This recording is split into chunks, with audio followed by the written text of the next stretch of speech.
Bonjour, dans cette vidéo, je vais vous montrer comment on réalise le phasage. Pour cela, je vais partir du plan que j'ai déjà réalisé, où avec le filtre, nous avons pu mettre une couleur par jour de construction sur chacun des éléments. Le phasage va nous permettre d'afficher ici les différentes phases de construction. Pour cela, je vais dans l'onglet Gérer, puis dans Phase. Par défaut, il existe deux phases, la phase existante et la phase de nouvelle construction. Il est important de bien suivre l'ordre des phases quand on les crée pour que ce soit de façon croissante, parce qu'il n'est pas possible après de faire monter ou descendre une phase. Donc dans un premier temps, je vais créer mes 7 phases un peu au kilomètre en faisant en sorte qu'ils soient toujours entre la phase existante et la phase nouvelle construction.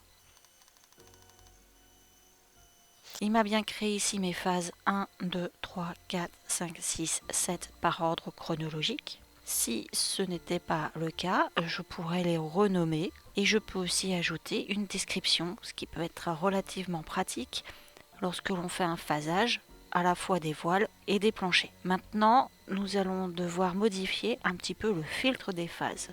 Le filtre des phases se trouve ici. Il va nous permettre de mettre en évidence ce qui se passe un jour J. Pour cela, nous allons créer un nouveau filtre de phase que je vais appeler cahier journalier. Ce qui sera nouveau sera appliqué suivant les graphiques de la catégorie. Ce qui sera existant sera remplacé. Généralement, les éléments qui sont existants sont en noir. Les éléments démolis seront aussi remplacés, c'est-à-dire que eux, on ne les voit plus. On va avoir un problème avec les éléments temporaires qui sont par exemple les branches qui seront éventuellement aussi remplacés. Dans ces cas-là, nous allons les afficher ici par catégorie. On applique. Ok, une fois que j'ai fait ça, je vais donc zoomer, récupérer ici mon élément qui correspond au J1 et je vais le placer dans phase 1. Si vous ne voyez pas apparaître ici la phase de création, qu'elle est grisée comme ici la phase de démolition, il faut que vous décochiez phase de création par origine.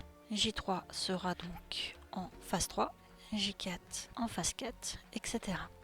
Une fois que j'ai tout phasé, je vais pouvoir rechanger le nom ici de ma vue, disons phasage niveau 1, et cette fois-ci, je vais l'appeler J1. Dans le filtre de la phase, je vais prendre le filtre cahier du journalier que j'ai précédemment créé, et au niveau de la phase, je vais créer phase 1 et j'applique. Je vais voir apparaître uniquement les murs de J1. On voit qu'ici apparaissent les murs, tout simplement parce qu'on a les ouvertures. Ce que l'on va faire dans ces cas-là, c'est qu'on va supprimer l'affichage des murs. Ici. Je fais un petit peu de nettoyage. Ensuite, je retourne ici, je vais le dupliquer. Je vais de la même façon le renommer en J2. Je vais marquer phase 2.